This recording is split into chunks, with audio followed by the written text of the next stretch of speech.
Wizara ya Viwanda na Biashara kupitia Mamlaka ya Maendeleo ya Biashara Tanzania TanTrade inaandaa maonyesho ya 49 ya biashara ya kimataifa ya Dar es Salaam ambayo yatafanyika kuanzia tarehe 28 Juni hadi 13 Julai 2025 katika uwanja wa maonyesho ya Mwalimu Julius Kambarage Nyerere, barabara ya Kilwa, Dar es Salaam. Akizungumza na waandishi wa habari hii leo Mei 13, 2025, mkurugenzi wa TanTrade Latifa Hamisi amesema maonyesho ya mwaka huu yatakuwa ni maonyesho ya aina yake ambayo yamejikita katika matumizi ya mifumo ya teknolojia ili kuhakikisha kuwa idadi ya washiriki inaongezeka. Rami Ramsey, Ngasa TV. Ndugu waandishi wa habari, kama mnavyofahamu, Wizara ya Viwanda na Biashara kupitia Mamlaka ya Maendeleo ya Biashara Tanzania TanTrade huwa inaandaa maonyesho ya biashara ya kimataifa ya Dar es Salaam.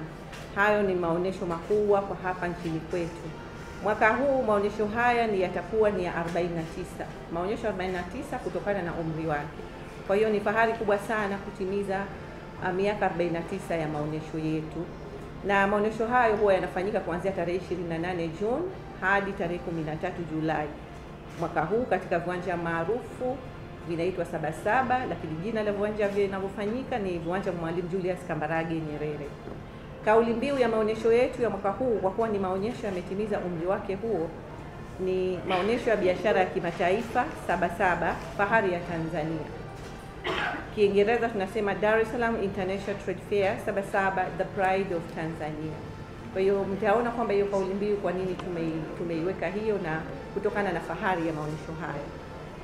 Mnafahamu lengo la maonyesho haya, lakini kwa ujumla maonyesho haya ni kutoa fursa kwa wadau mbalimbali wa nje ya dunia na wa hapa, yani wa nje ya Tanzania na wa ndani ya Tanzania, ili kuweza kufanya biashara, kukutana, kufunga mikataba, lakini kubadilishana teknoloji, kubadilishana ujuzi.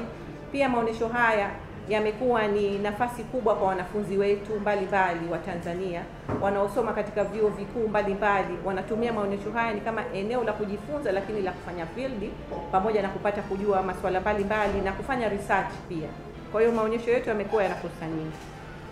Ndugu waandishi wa habari, kuna mikakati mbalimbali ambayo tumeandaa kufanikisha maonyesho 49.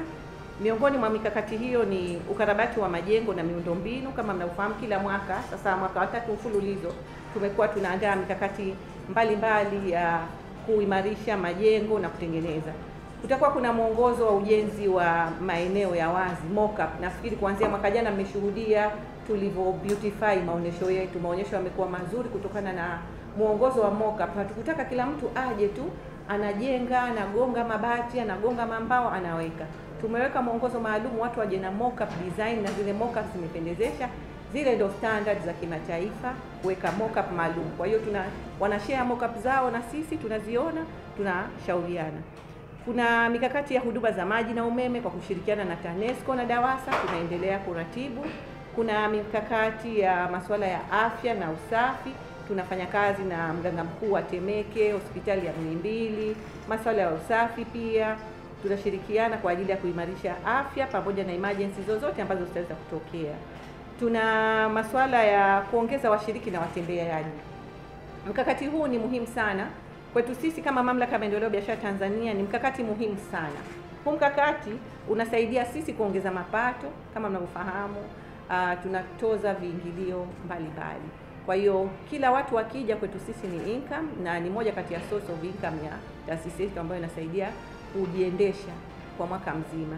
Kwa hiyo ili tuvutie watembeleaji, tumeandaa burudani mbalimbali pamoja na mabanda ya mara hii. Tunatarajia kuwa na banda ambalo Wizara ya Habari na Michezo wataleta pale wasanii mbalimbali kupitia BASATA, kupitia wanamuziki wataleta, lakini pia shirikisho la taifa la football watakuwa na banda lao.